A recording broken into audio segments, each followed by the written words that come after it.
Whoever you are, wherever you come from, whomever you love, we welcome you to the Unitarian Universalist Church of Kent. Huzzah! We are a spiritual community continually becoming adventurers, prepared each week to begin a quest for truth and meaning, a party willing to listen to diverse voices, companions ready to play.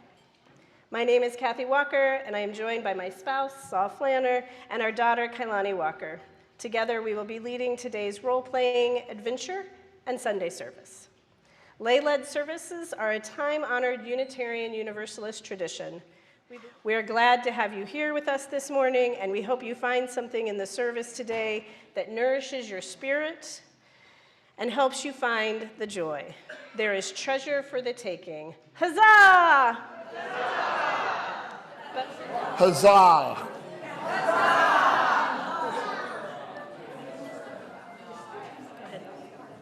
We have a special announcement. This hall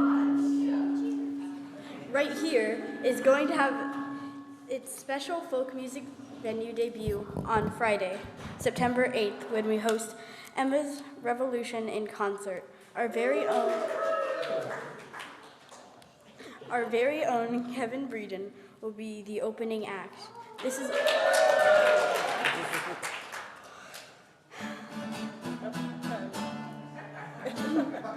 also a church fundraiser, so invite your friends.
We light a flame within a chalice to unite us in worship. Our chalice lighting this morning comes from John Eric Holmes, a physician, a professor, an author, and an early contributor to the role-playing game of Dungeons & Dragons. Part of the excitement of being the dungeon master is that the players will often do something so unexpected that it takes the DM's wits to keep up with them. Every good DM, no matter how compulsively they plot, plan, and map each adventure in advance, has had occasion to improvise wildly. As Saul lights our shared chalice this morning, I invite those of you on Zoom to light your home chalice.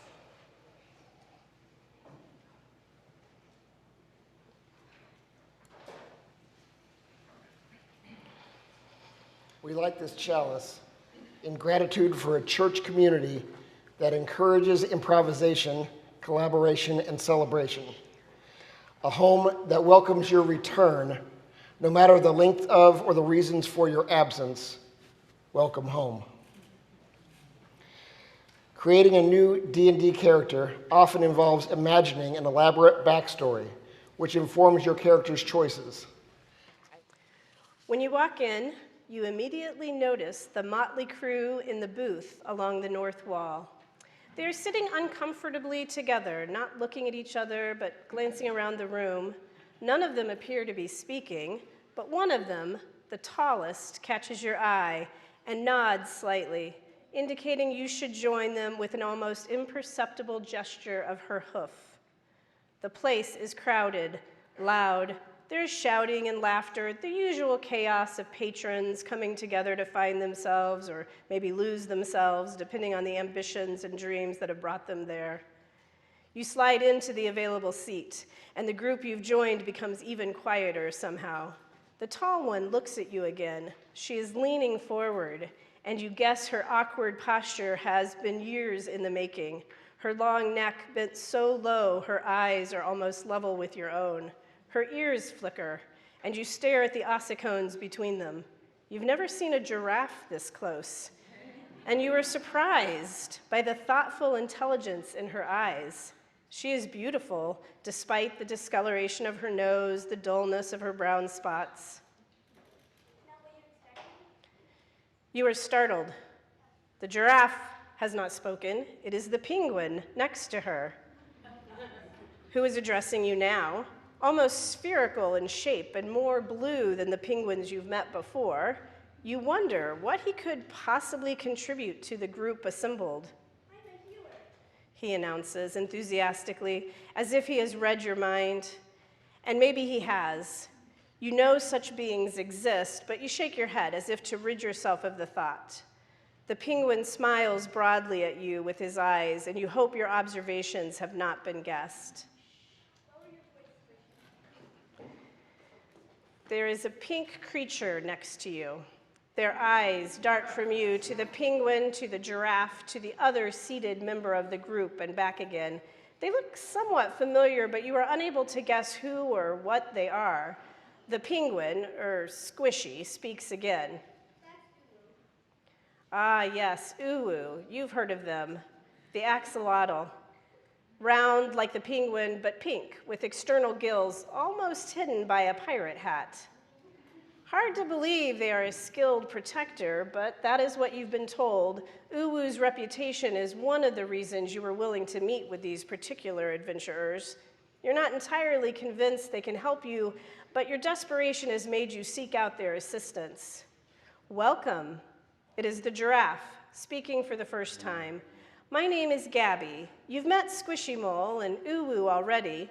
Gabob is in the kitchen. On the other side of Uwu is Mr. Turtle. Before you can glance past Uwu to greet Mr. Turtle, the giraffe continues softly, drawing your attention back to her. We understand you are looking for something you've lost and you want help finding it. Before you can respond, a large elephant with what appears to be a unicorn horn on its head wedges himself into the booth, forcing Gabby and Squishy Mole to slide over. Never fear, it is I. Huzzah! The crowd in the tavern has echoed his shout, and you can feel Uwu shudder in response as they glance quickly around them. You look at Gabby, who closes her eyes and takes a deep breath. And now you've met Gabob, the last of our party. If this were a romantic comedy, I might call this the meet cute. But it's not a romantic comedy. It's the beginning of our collaborative story. It's opening setup, an introduction to the role-playing game we're playing together. I've just described the moment when our final player character, you, meets the other adventurers in their party for the first time. Come, let us worship and play. We are in this together. Huzzah! Huzzah! So Gabob grins at you from across the table, handing you a tankard filled with an unfamiliar liquid. You try to smell it without being obvious about it. It smells sweet, you think. Do you take a sip? Well, that depends entirely on you. Your character, I mean. In role-playing games, each gamer role-plays their own character. Sometimes there are options to play characters already developed. For example, in our role-playing game this morning, a player might take on the character of Gabby, Gabob, Mr. Turtle, Squishy Mole, or Uwu. If not selected by any of the players, the DM, or Dungeon Master, will play them as non-player characters. Not surprisingly, most players want to create their own character. And for this time for all ages, that's exactly what you get to do. Within your order of service, you'll find what's called a character sheet. We'll give you a few minutes to name your character, select your role and your skills, and come up with a backstory. Easier said than done, I know, especially in the time that we're going to give you. But let me walk you through it. Let's start with who or what you are. In D&D, you can play a human, an elf, a halfling, or any number of other fantastical beings. One member of Saul's current party is an anthropomorphic dragon fruit cactus. The characters in this morning's introduction are based on Kailani's plush animal friends. So for this role play, you might choose one of your own stuffed animals to play. Do you have a favorite teddy bear? Maybe a plush dinosaur? Or a toy whale? Really, it's your choice. Now, give your character a role from the list provided on your character sheet.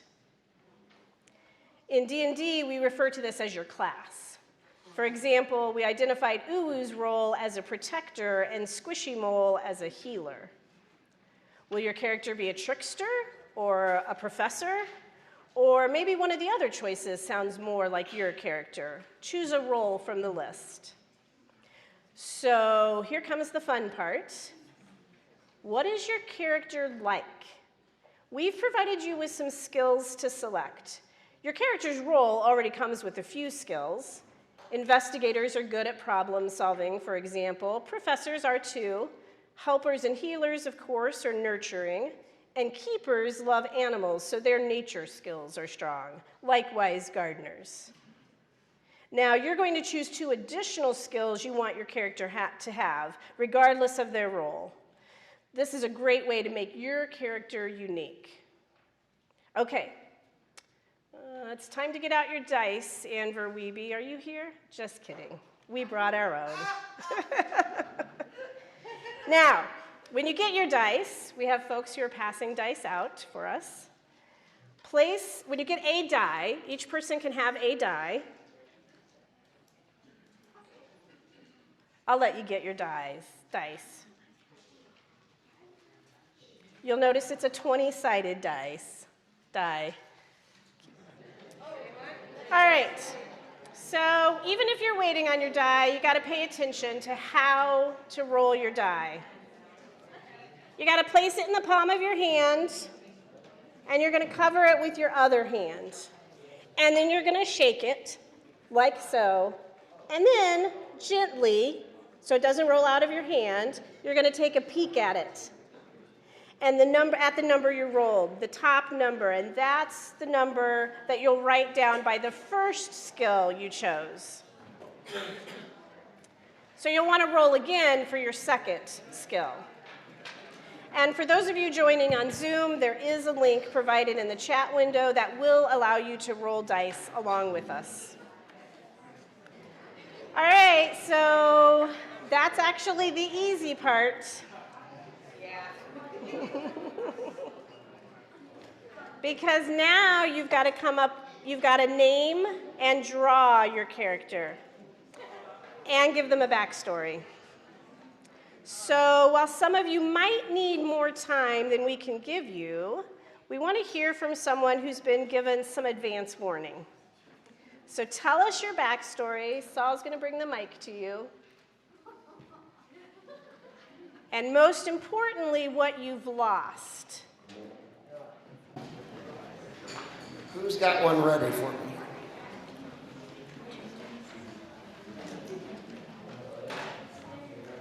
Say your name and your character. My name is Abby. My character's name is Morph. Okay, great. Hi, Morph. And what? Tell me a little bit about Morph. If you want, yeah. Morph is from the planet Ellisfair. He was exploring with his crew until he accidentally deployed his escape pod and it crash landed on Earth. That is an awesome story. All right. So I'm assuming that Morph has lost something, which is to say, the rest of his crew and his spaceship. His escape pod. Right. And his escape pod. Right. All right. Anybody else have a character to share? Okay, so my character's name is Mr. Mustache Man, and when he was sleeping one night, somebody came and stole his mustache, so he has to go find it. Excellent. That is great. I love that. Who else? My character's name is George the Sloth. He wears a headband so he can breathe, and he lost it, so he can't breathe right now. That is a dilemma, for sure. My character's name is JC Alperon. She is a halfling trickster, and she has currently lost her bag of holding, which had all of the spoils that she had recently had in it because someone walked into her camp at night. That is a huge loss. Yeah. Yes, Julie. Yeah. This one's from Ashley Bohr on Zoom. Solera. The background is thievery, but only from bandits and outlaws. Likes to cook. She has lost a strange amulet that grants charisma to the wearer called the Crest of Friendship. Wow. All right, Okay. thank you. That might be our last one, Saul. All right. So it sounds like we've got a group assembled here, all of which have specific goals and things that they are looking for. Now, who's got some skills that they want to share that they would be able to contribute something to find these things? Yes. What skills does your character have? They're very good at stealing things. Stealing things. Excellent. Specifically from Lowe. Okay. So perhaps they can steal back that bag of holding. Who else? Anybody? My character has really good points and optimism to keep up her want to find things. That is awesome. Awesome. We can all use a little bit of optimism when we're on a quest, right? Where? My character has high points in adaptability and patience, which is needed in her journey to finding her sense of humanity and home. That is awesome as well. I think that's also some skills that you could use to help others to find things that are important to them or lost to them. And it might be time for them to get on their way. Our Okay. party of adventurers. Yes. So as it turns out, Squishy Mole has a bit of the gift and can see things. And he has decided on a destination for your party. And with that in mind, we will sing the children out. Good luck on your quest. So in the world of role-playing, there may be very few moments of silence. Quests are rarely quiet. Adventurers are not often reflective. But most role-players also know that taking a moment to think before announcing their character's actions is an essential skill, one that takes practice. So let us take this moment now to slow down ourselves, to quiet ourselves, to pause our adventure together for a time of shared stillness and contemplation. No adventure is without pain. Role players who share their burdens in and out of game find support and solace in each other. As a community of compassion and care, let us also share their sorrows, losses, and challenges in our own hearts today. If you are on Zoom and have a challenge to share, please type it into the chat box now. Randy Bish shares that a friend was taken to hospital with severe head pain. Her name is Kim. So our thoughts go out to Kim. Does anyone else have any to share? Or anyone on Zoom? Role-playing also brings much joy and laughter to the players, as does real life, of course. Each of us have experienced moments this week that lifted our spirits. Let us share those with each other this morning. Once again, if you're in Zoom, please use the chat box to share your joys with us. And I have one here that I'm guessing is both a joy and a concern. Bobby, Danny, and Blaze Beal are off on their new adventure, moving to New York on Thursday. but they will be frequent visitors and not very far away, and we will miss them dearly.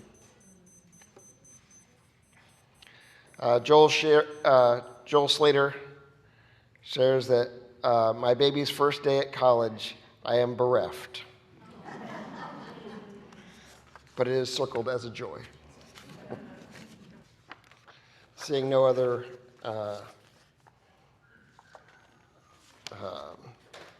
joys in Zoom, I will say a short prayer. If you join me now in the spirit of prayer. Spirit of life, spirit of love, spirit of camaraderie and fellowship, spirit of creativity and imagination and wild improvisation, be welcome here at this table of love and laughter with deep gratitude for the many friends and family who have joined us here today. And as we set out together on yet another adventure, guide our feet that they may always be on the unbroken path. And may we meet the obstacles ahead of us, if not confidently, then at least valiantly.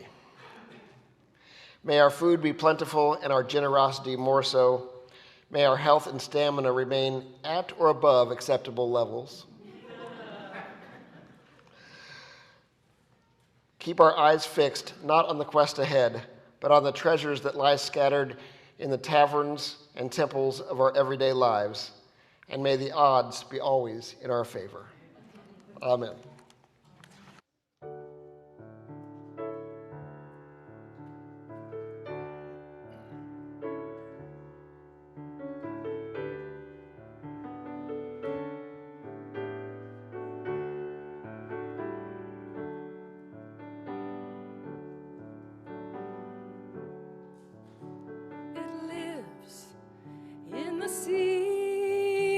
Tree as it grows, you can hear it if you listen to the wind as it blows. It's there in the river as it flows into the sea. It's the sound in the soul of someone becoming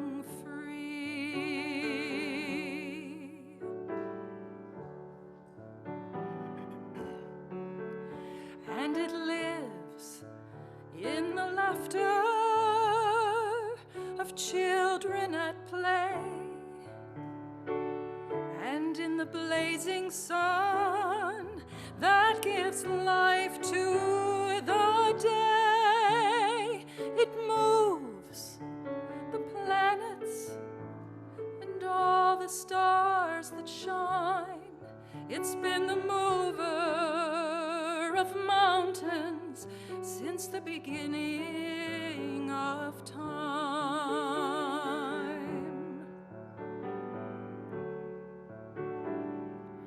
Oh, mystery, you are alive. I feel you all around.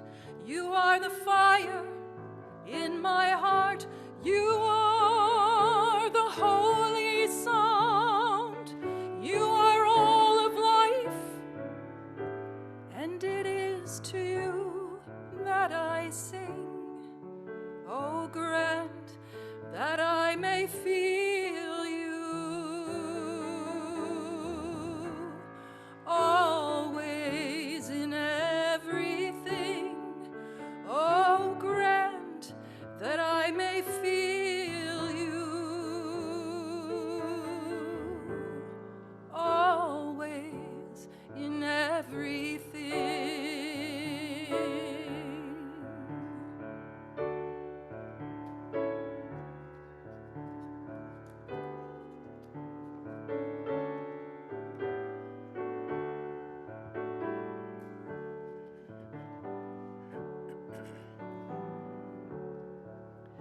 And it lives in the waves that crash upon the beach.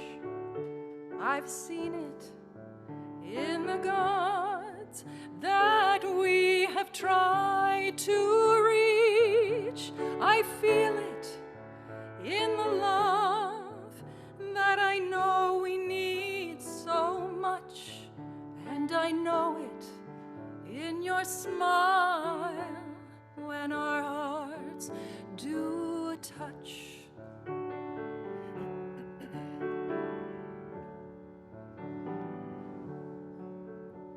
But when I listen deep inside, I feel you best of all, like a moon that's glowing white, and I listen to your call, and I know that you will guide me. I feel you like the tide rushing through the ocean of my heart that's open wide.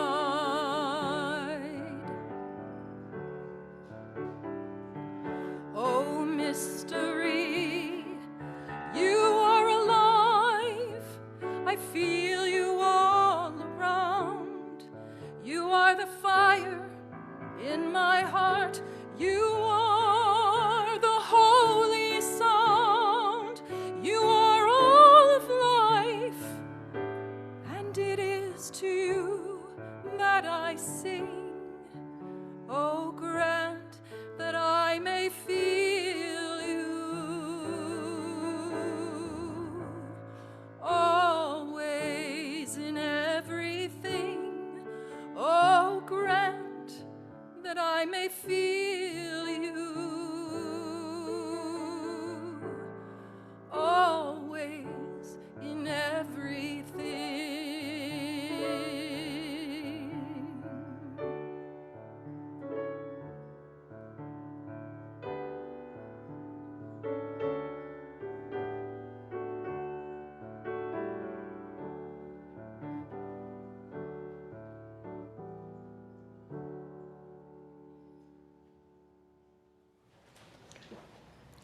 I've grown up role-playing.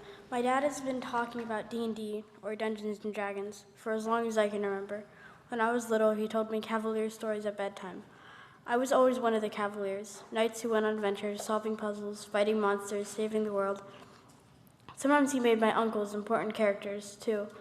Often, my plush animal friends joined the party and played special roles on our quests. Our adventures might take place in the Sunless Citadel, El Dorado, the City of Gold, or even Super Mario's Luncheon Kingdom. We always spent a lot of time making sure we had the right equipment, torches and ropes mostly.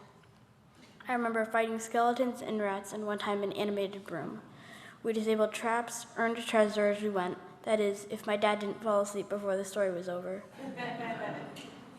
My dad also helped me develop my first character for Pathfinder, for a Pathfinder campaign when I was 7 years old. Her name was Solana the Golden Widow. She was a ranger with animal companions, guinea pigs named Little Weakers and Baby Peeps. I told my dad they can help defeat the monsters by sneaking up and being super cute and distracting the bad guys. I played Solana in a session with the Lang boys. Their Uncle Matt was our DM, our dungeon master. When my dad asked him about my ranger having guinea pigs as companion animals, he said, "So amazing, we can use dire rat stats, dire guinea pigs. The world will weep from their cuteness." But listen, I can't leave my mom out of this reflection. Well, I could, and I tried, but my mom reminded me of the hours of pretend play we spent together. So much role-playing. That's how she put it. When I was little, we played boat with my plush animal friends. She was always Gabby, my giraffe. I was everybody else. And my mom still tells people that one of my first complete sentences was, "Be him." And apparently I said it over and over again when we played. Be him, Mama, be him. The plush animal friend, the Fisher-Price little person, the Hot Wheel, the Lego minifig, whatever toy or character I wanted her to be. So yeah, I grew up role-playing and gaming too. When I was 9 years old, I started playing Minecraft online. Please don't start worrying about me. I'm careful and I follow all the rules. Huzzah for internet safety.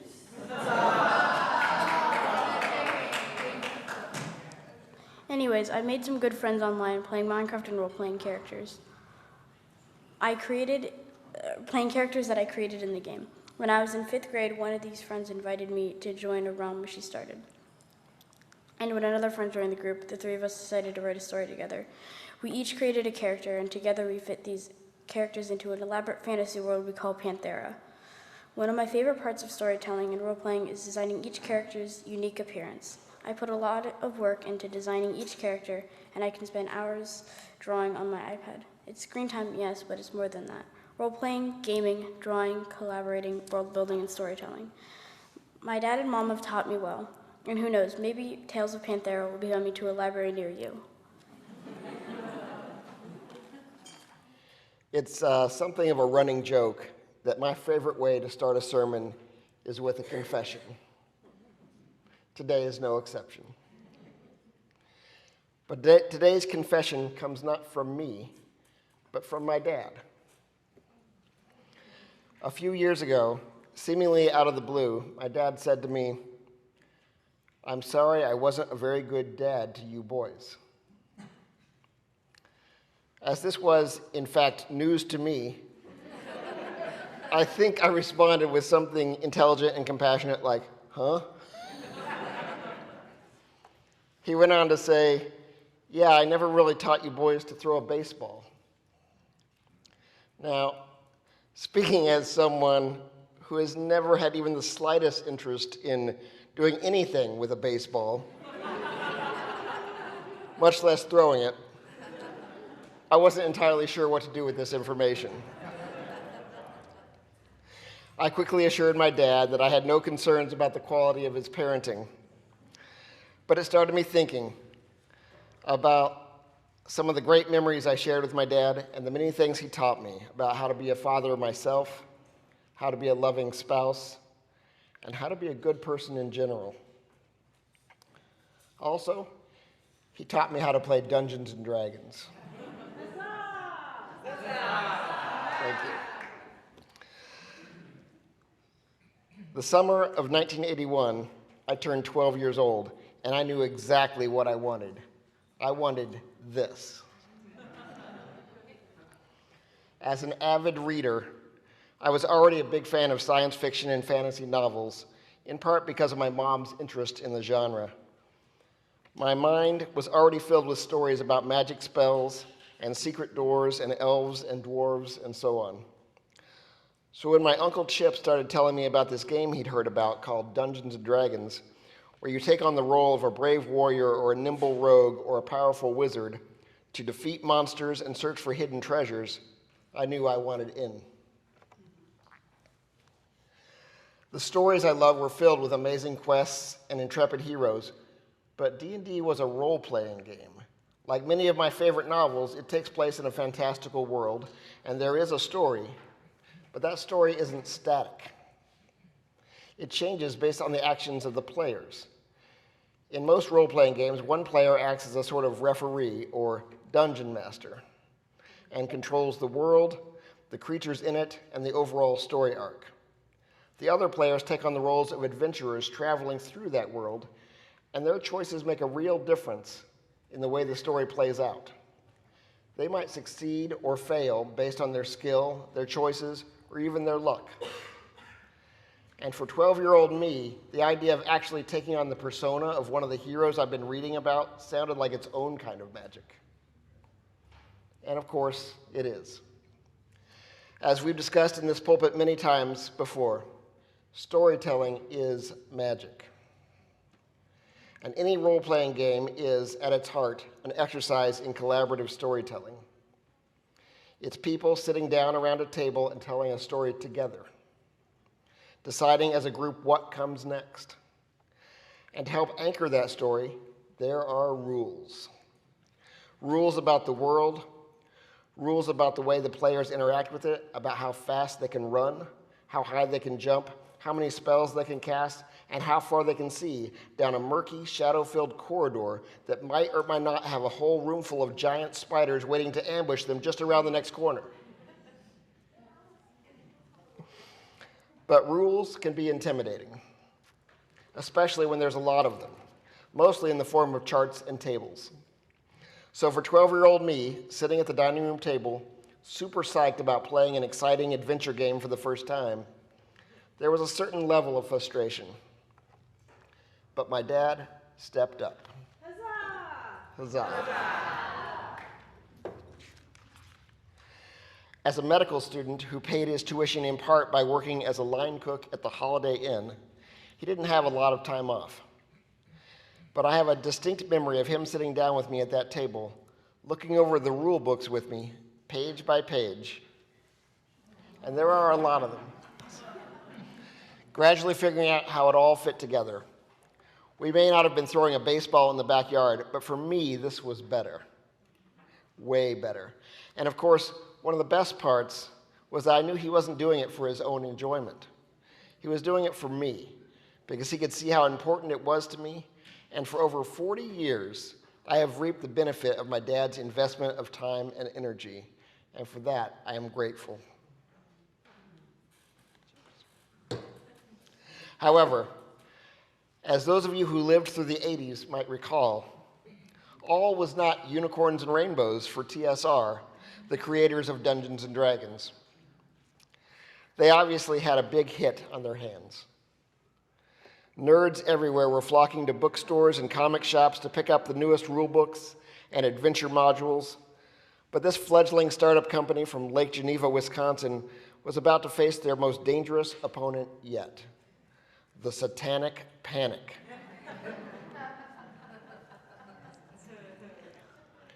In the 80s, there was a surge of religious fundamentalism and fear of the occult that ran rampant through the US. Charismatic televangelists like Jerry Falwell and Jim Bakker capitalized on that hysteria. The fire of this fervor was also fanned by first-hand accounts in largely discredited books like Michelle Remembers and Satan's Underground, which told lurid stories of ritualistic abuse of minors and human sacrifice. It wasn't long before a cartoonist named Jack Chick chimed in with what would become perhaps the most famous piece of anti-gaming propaganda ever. Dark Dungeons was a religious tract first published in 1984. In addition to its wildly exaggerated and inaccurate depiction of D&D as a recruiting tool for the forces of Satan, it also leaned heavily on the plot point of a player committing suicide because they couldn't cope with the death of their in-game character. This urban legend of widespread D&D-inspired suicide, made famous in pop culture by the movie Mazes and Monsters, starring a very young Tom Hanks, has been thoroughly debunked in multiple studies. In fact, evidence strongly suggests that the opposite is true, that young people who play Dungeons & Dragons are actually less likely to die by suicide than their non-gaming peers. My spouse, ever the social scientist, is quick to point out that this correlation does not mean causation. But I'm still marking it down as a win. Huzzah! Nevertheless, for many years, D&D remained in the crosshairs of an intense culture war, and honestly, probably didn't help themselves much by publishing books with covers like these. But as the age-old adage goes, any publicity is good publicity. There is certainly an argument to be made that D&D not only survived, but thrived as a result of the attention being lavished on it by overzealous evangelists. Perhaps the game's opponents realized this, or perhaps they merely shifted their focus to video games. But for whatever reason, our national fascination with occultism and satanic fear-mongering eventually began to wane.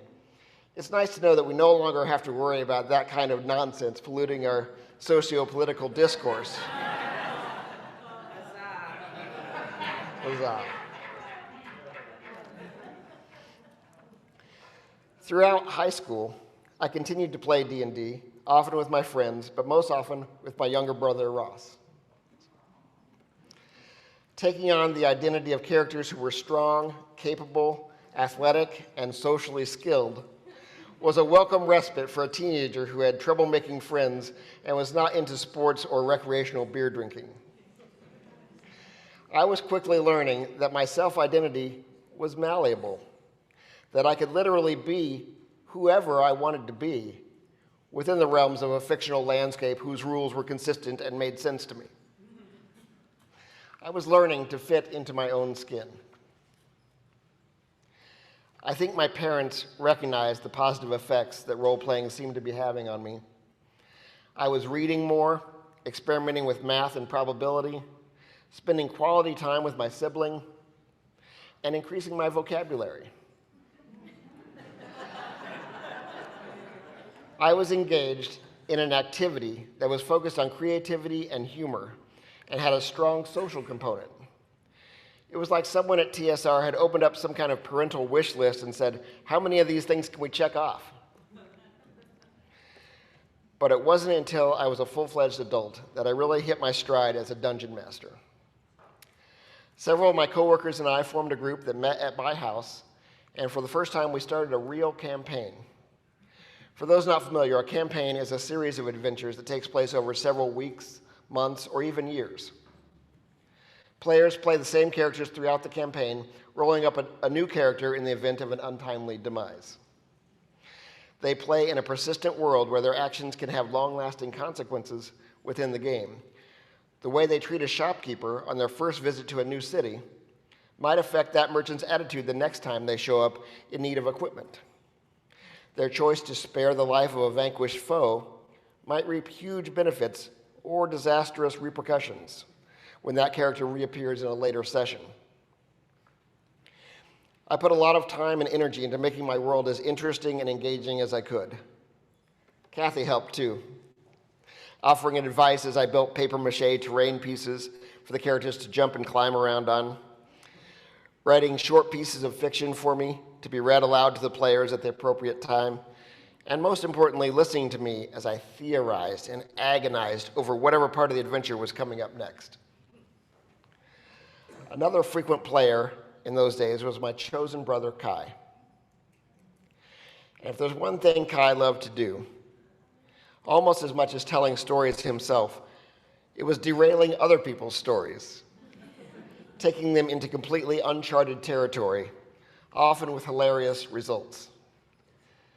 He definitely kept me on my toes, and he taught me a valuable lesson, that one of the joys of telling a collaborative story is that no matter how much you plan ahead, how much you theorize and agonize, you're still not fully in control of the narrative.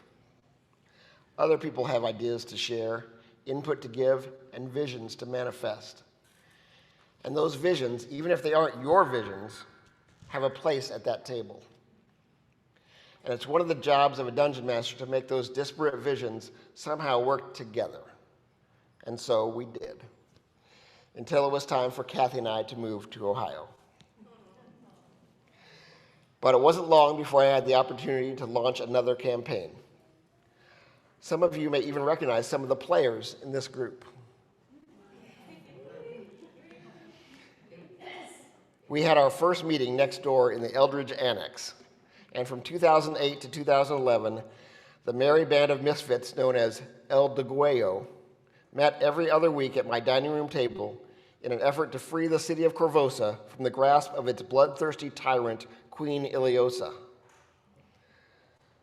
Hosting these kids, they're all young adults now, was a new and exciting challenge for me. As you might expect, they were less concerned with maintaining a cohesive storyline and more concerned with what kind of crazy shenanigans they could get into next. And I was all about the crazy shenanigans. It was at this table that I really leaned into my rule of cool philosophy. In short, if an unusual situation arises or a player suggests a creative solution to a problem that has a high enough cool factor, but the game rules either don't provide for it or would otherwise prohibit it, the dungeon master must take this coolness into consideration when deciding whether or not to permit it. This can lead to some highly unorthodox but highly memorable events. My players might not remember every time they successfully picked a lock, but they sure as heck remember that time Tyler's wizard, Aethys Spellvane, failed to detect a trap on a magically locked chest, and then failed his saving throw to resist the spell, effectively mummifying his character in a perfect sphere of crystallized amber. Perfectly preserved forever. Without the immense magical power of Aethys' spells at their disposal, the next stage of the assault was going to be difficult. Not, however, to be deterred by this seemingly devastating setback, his teammates then proceeded to roll the amber sphere down the street, knocking over the Queen's soldiers like bowling pins as they made their way to confront her at the gates of her castle.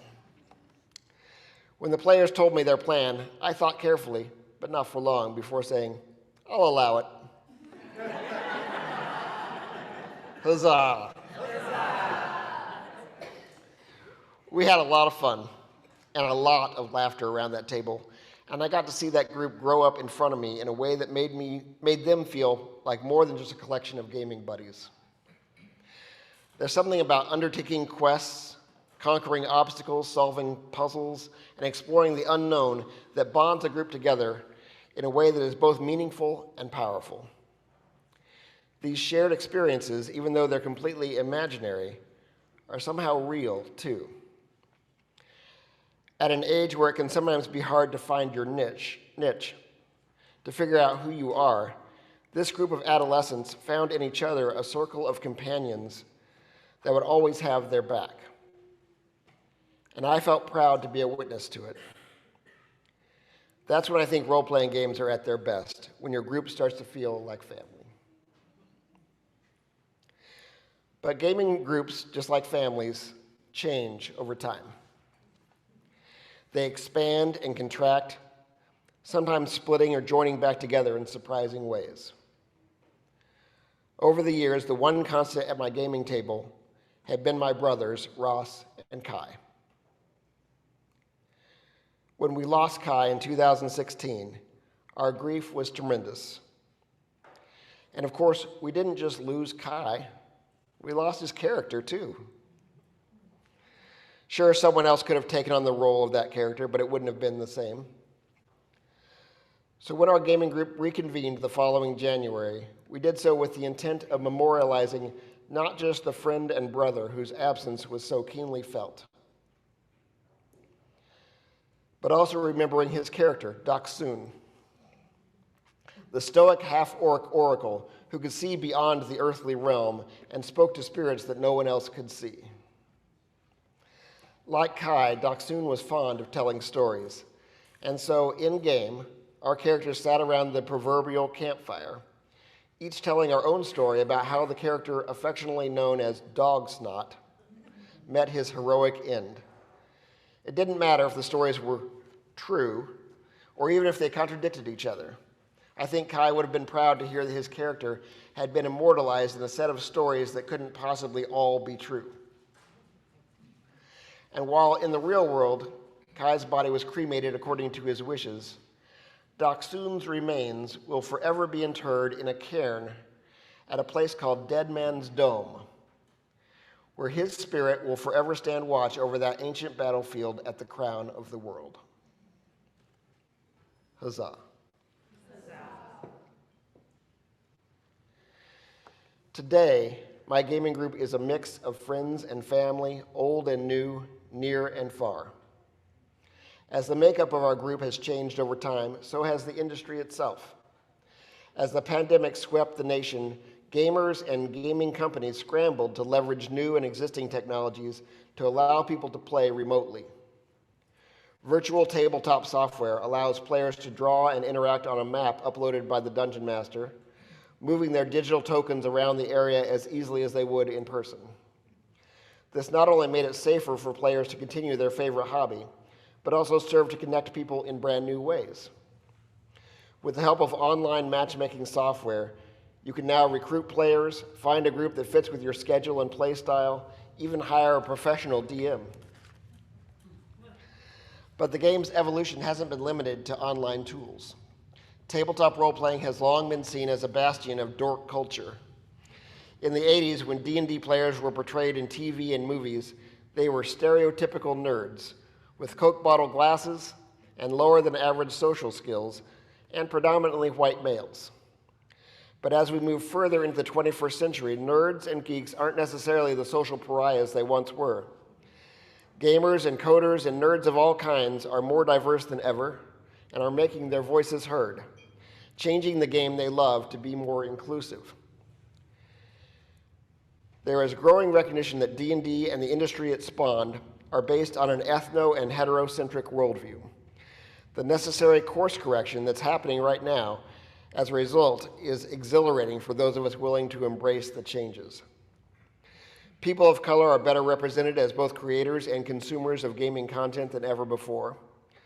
My brother currently runs a campaign set in the Mwangi Expanse, an imaginary continent with lands and lore based on various African cultures and written by a team of Black authors and gamers.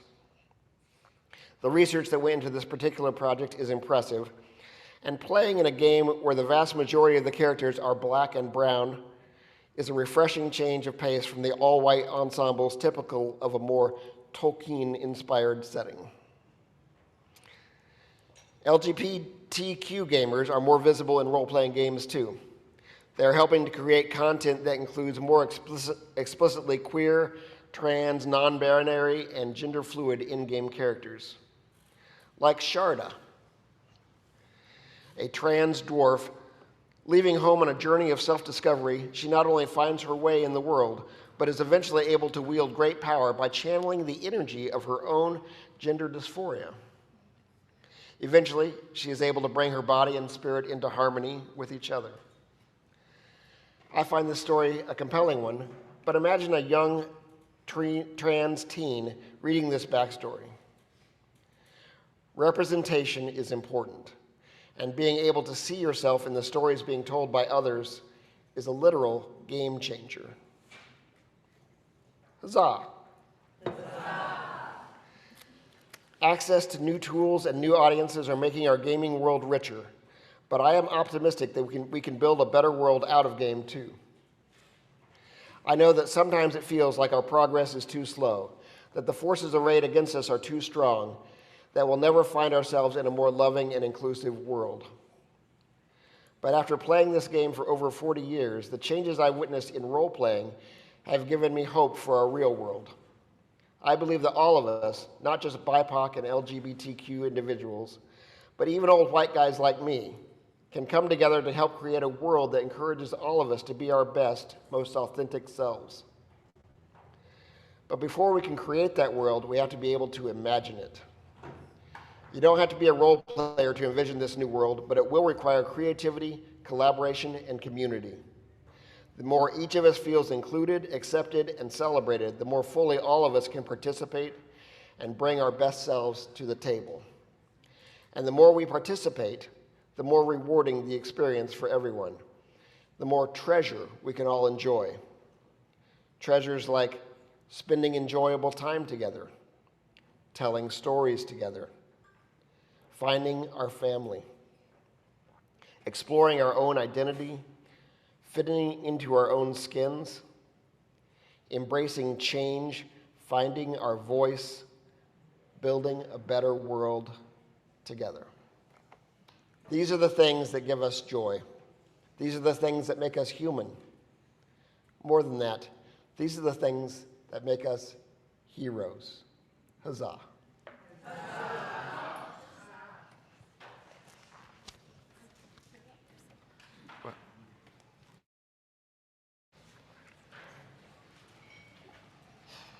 When players gather for Dungeons & Dragons or any role-playing game in person, there is generally food involved. Heroes get hungry, some gamers may negotiate who is bringing what and when, but from my observations, most just show up ready to share their snacks, pitch in for pizza, and contribute what they can. As the ushers come forward, let us remember our church community also requires sustenance to thrive. The efforts of our volunteers and staff are bolstered by the time and treasure we share with each other. Our special collection today goes to Dolly Parton's Imagination Library. This outreach is a book gifting program that mails free high-quality books to children from birth to age 5, no matter their family's income. In gratitude for a community that encourages us to provide financial, intellectual, and spiritual sustenance for all people, the offering will now be gratefully received.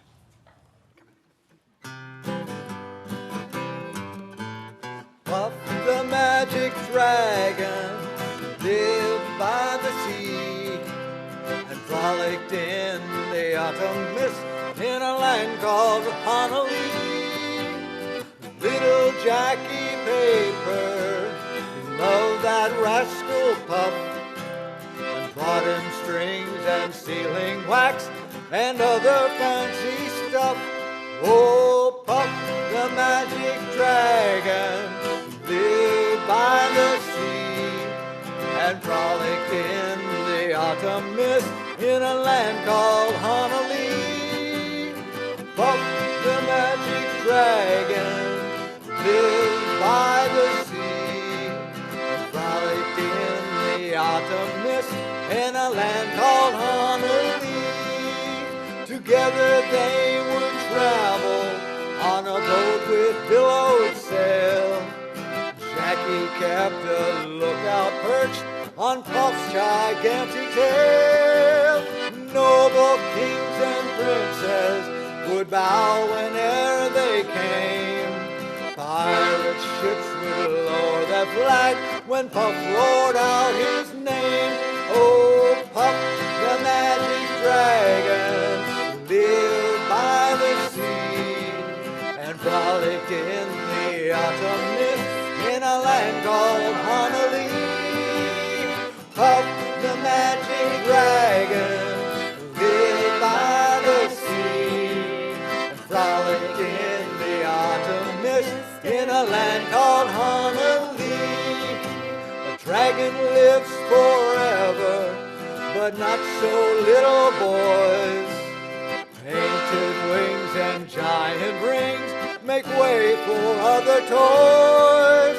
One gray night it happened, Jackie Paper came no more, and Puff that mighty dragon, he ceased his fearless roar. Oh, his head was bent in sorrow, green scales fell like rain. Puff no longer went to play along the cherry lane. Without his lifelong friend, Puff could not be brave. So Puff the mighty dragon sadly slipped into his cave. Oh, Puff the magic dragon lived by the sea, frolicked in the autumn mist in a land called Honolulu. Puff the magic dragon lived by the sea and frolicked in the autumn mist in a land called Honolulu. But that's such a sad ending to the song. We need to improve it, and Christy has. With each storm comes sunshine, and though Puff was low, he ventured out and looked upon a dazzling rainbow. This tale has one more chapter, so please don't you mourn. For Puff the magic dragon found love with the unicorn. Oh, Puff the magic dragon lived by the sea and frolicked in the autumn mist in a land called Honolulu. Puff the magic dragon lived by the sea and frolicked in the autumn mist in a land called Honolulu.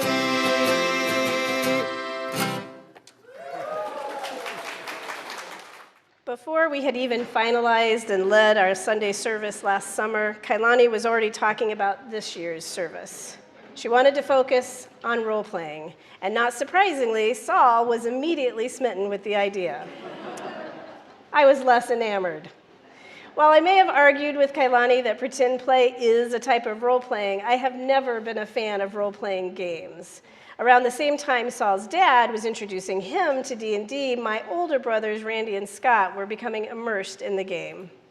And like Saul's mom and dad, my parents rolled their eyes at the satanic panic and let their boys embrace the magic and the monsters, as well as the creativity and the brotherhood that resulted.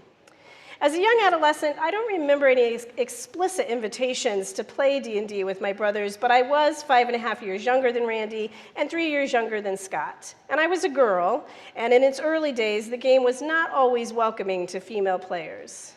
But also, I just wasn't interested.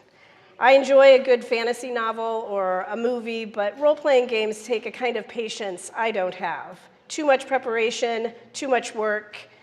I confirmed this as an adult when my brother-in-law, Ross, asked me to roll up a character for Deadlands, a role-playing game set in a fantasy Old West.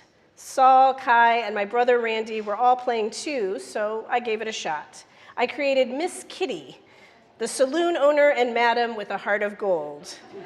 Original, I know. The game was fun, mostly. I enjoyed the collaborative storytelling, the character development, and the time with my spouse and brothers, but the combats, they took so long, I couldn't take it. Eventually, that campaign came to an end, and I was grateful for having had the experience. But I also knew better than to get involved again in Saul's role-playing games, beyond the occasional diorama. So if you're not convinced you need to start role-playing to make this world a better place, that's okay. We've all got roles to play, and not all of them involve 20-sided dice or a series of maps. One of my own roles is that of a faculty member at Kent State University, and in that role, I teach professional development for students in human development and family science. And one of the activities I have them do in that class near the end of the semester is to list all the roles they play in their lives and to write down how they want to be known in each of those roles.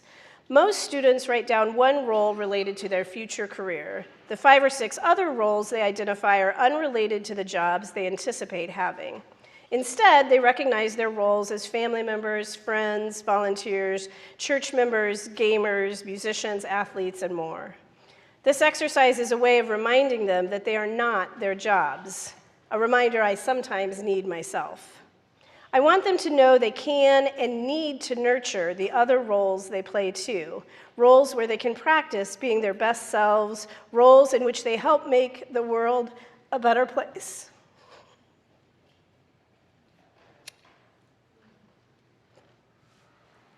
For 20 years, the UUCK,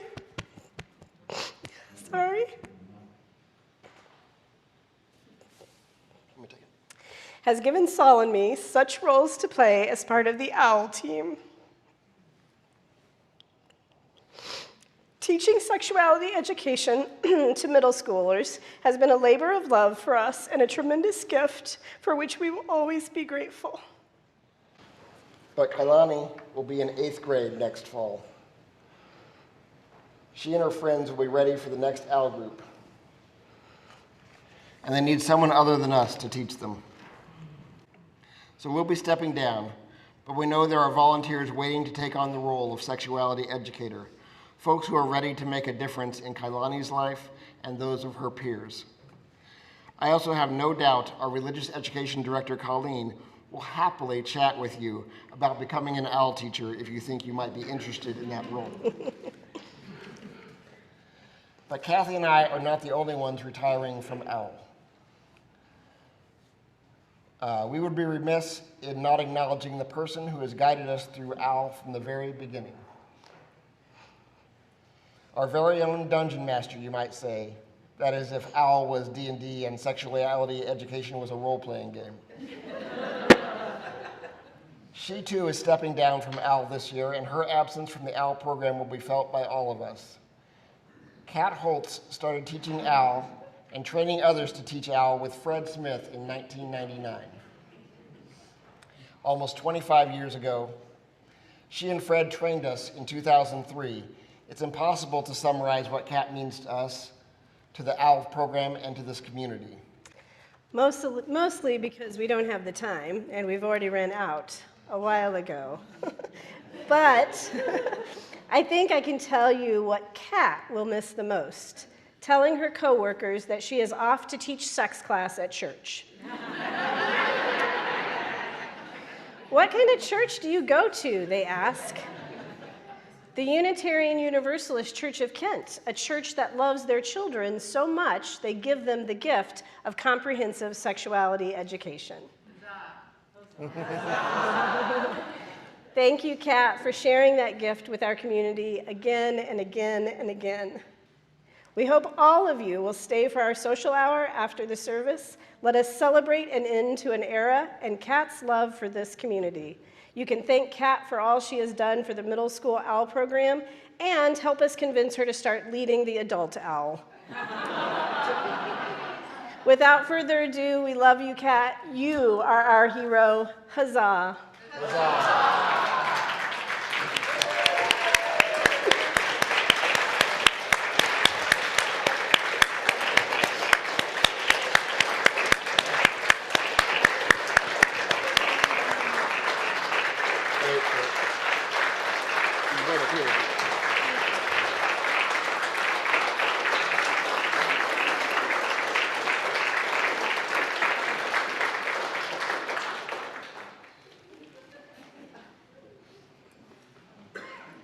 We extinguish this flame, but not the light of truth, the warmth of community, or the fire of commitment.